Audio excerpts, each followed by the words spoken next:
L-Uffiċċju Nazzjonali tal-Istatistika kompla jirrapporta ċifri pożittivi dwar il-qagħda finanzjarja ta' pajjiżna. ċifri dwar il-finanzi tal-Gvern għat-tielet kwart tas-sena juru surplus ta' 57 miljun u 400,000 euro. Bilanċ li hu fl-istess ilma ta' 3 xhur ta' qabel, meta l-Gvern irreġistra surplus ta' kważi 60 miljun euro fil-fond konsolidat.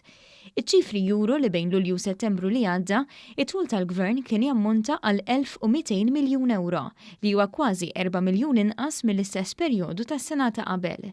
Minnaħa l-oħra, in-nefqa tal-Gvern kienet tammonta għal 1158 miljun euro, ġifieri żieda ta' kważi 52 miljun euro meta mqabbel mal-istess 3 xhur tal-2018. L-Uffiċċju Nazzjonali tal-Istatistika żied jgħid li sal-aħħar ta' Settembru li għadda, id-dejn kien jammonta l ftit aktar minn 5600 miljun euro. Joħroġ ukoll li d-dejn tal-entitajiet li huwa garantit mill-Gvern kien jammonta għal ftit aktar minn 1070 miljun euro, tnaqqis ta' 14 miljun meta mqabbel mal-istess perjodu tas-sena ta' qabel.